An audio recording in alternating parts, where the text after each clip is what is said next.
Isuzu Pagadian. So titingin tayo ng mga sasakyan dito, baka makabili tayo sa sunod na taon pag makakita tayo ng ginto. So alright, pasok tayo sa labas at sa loob. So ito na yung mga unit. So kita natin na puging-pugi yung kalagayan. So yung looks ay nakaka-inlove talaga. Parang jowa mo lang o asawa. So kita natin na Isuzu MU-X lang yung display dito, pero kung mag-request kayo ng D-Max ay meron din naman sila. Ano yung gusto ng customer.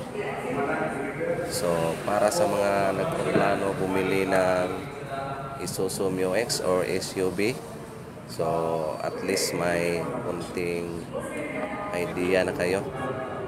Ito na yung latest ng Isuzu MU-X. So tingnan natin sa loob.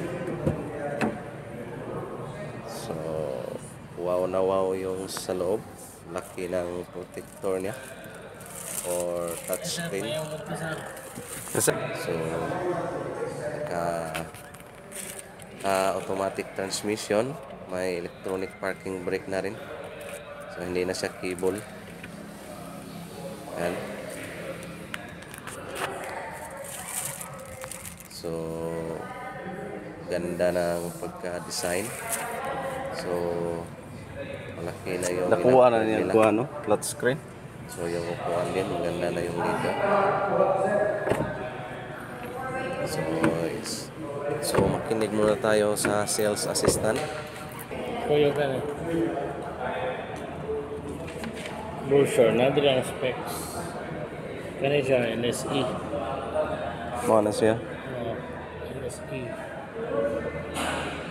Di naman na makakuhan sa roadkuhan. Sendalan di ka roadkuhan, be. Sa copy. Pwede ko mga magkuhan, Facebook. Pwede ra. So ito na yung mga price list sa mga unit nila. So yung high end ay 2.5 million. At saka yung kasunod sa 2.2 million. At saka yung low end nila ay 1.7 million. So kung may katanungan kayo, pwede niyong i-PM si Sir Jeremiah Moreno Calepre. So PM lang kayo sa kanya guys kung may katanungan kayo about sa Isuzu Motors. Kahit anong Isuzu pa yan, meron silang mga Traves. So napakabait ni Sir dahil ginaid pa rin tayo. So ito yung nasa likuran.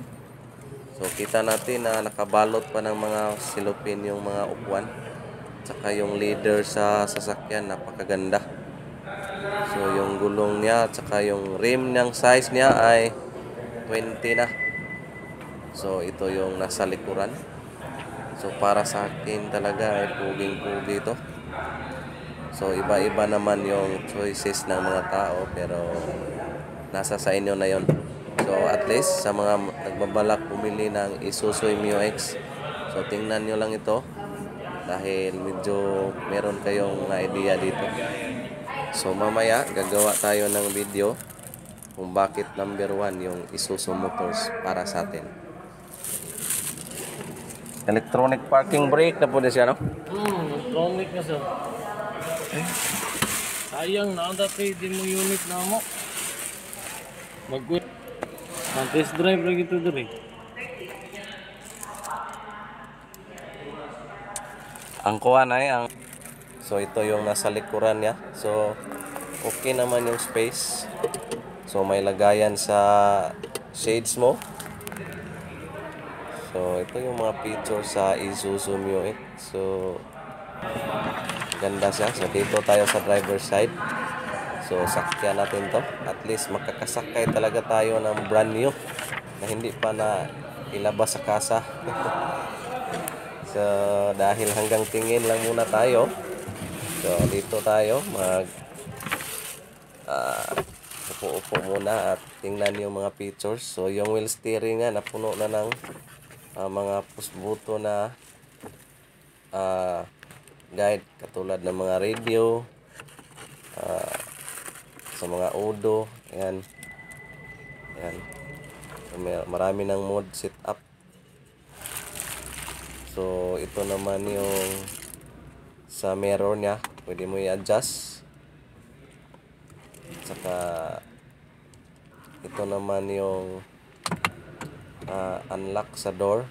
Lock, unlock. Yan yung close ng mirror. Saka power window. So, basic naman yan talaga. Alam na yan ng mga bibili ng mga sasakyan.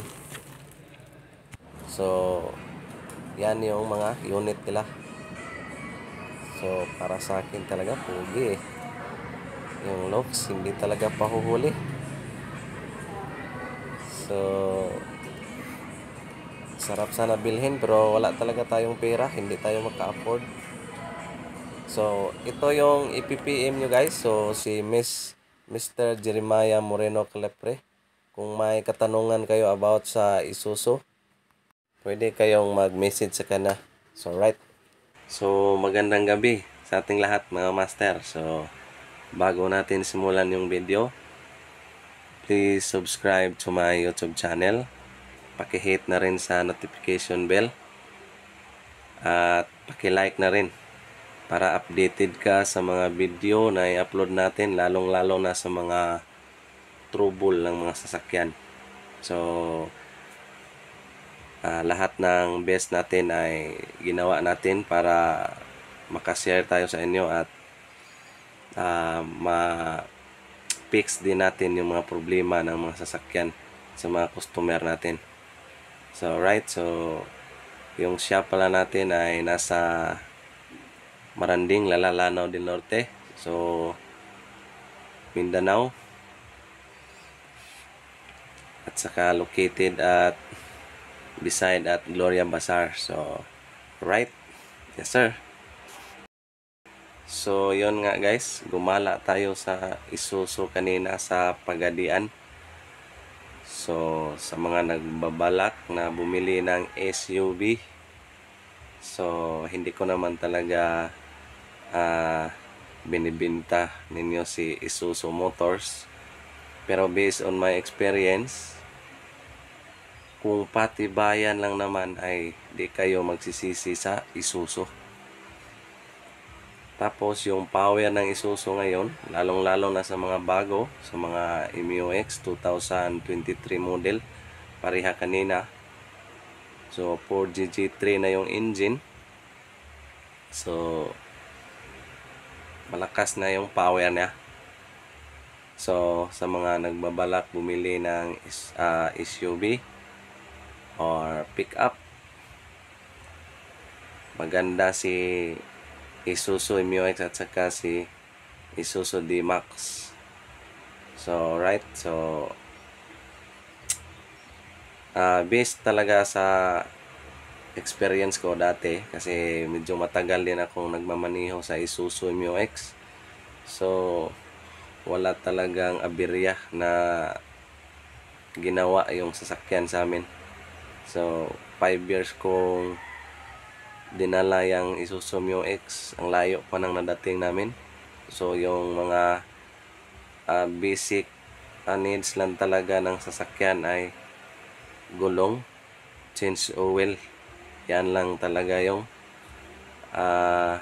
importante sa sasakyan. So kahit ano pang brand ng sasakyan mo, kung medyo hindi ka updated sa maintenance, wala yang kwenta yung brand pag hindi ka marunong mag-maintenance sa sasakyan mo. Masisira talaga yan. So ang maganda dyan, maganda pa yung brand, tsaka updated ka pa sa maintenance, siguradong tatanda ka na lang sa sasakyan mo, hindi yan masira.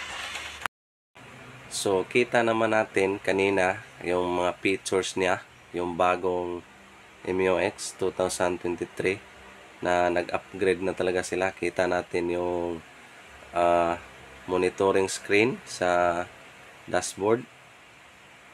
So malaki na siya. Tsaka yung handbrake, naka-electronic parking brake na rin. So hindi magpapahuli si Isuzu sa mga unit na nagsilabasan ngayon sa ibang brand. So para sa akin, si Isuzu yung number 1. Pangalawa si Toyota. Pangatlo si Mitsubishi. Pang-apat si Nissan. So si Ford Ranger dito ko na ilagay sa pang-5. So hindi naman sinisiraan talaga yung Ford, pero kita naman natin na yung looks, yung power, yung mga electronic mechanism, advanced talaga yung Ford. Papurmahan, papugian, lamang na lamang talaga. Pero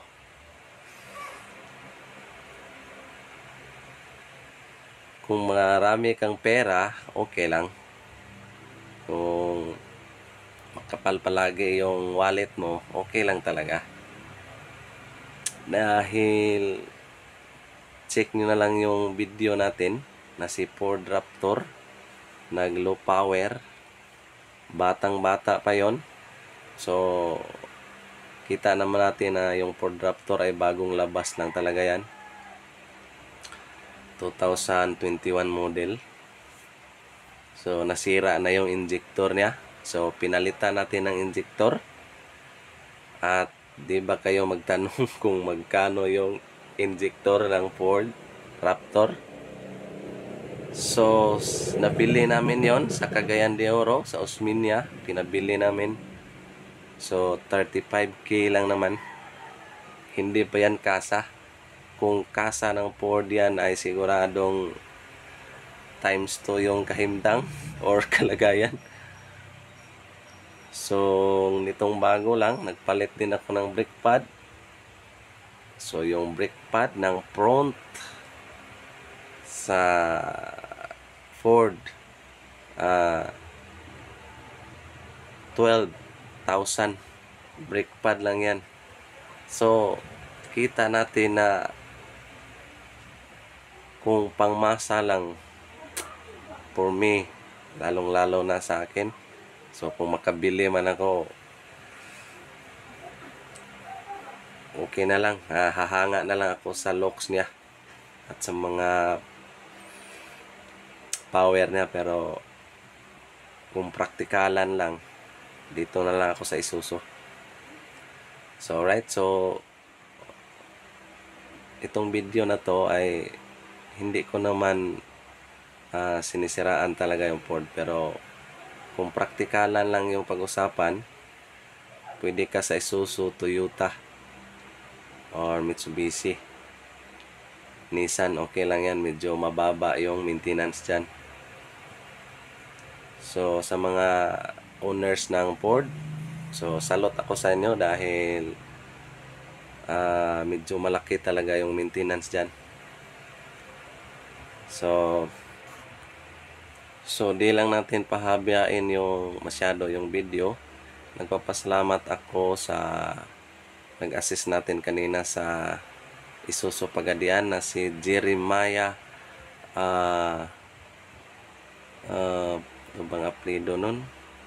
Ay ilalagay ko na lang mamaya sa video na to.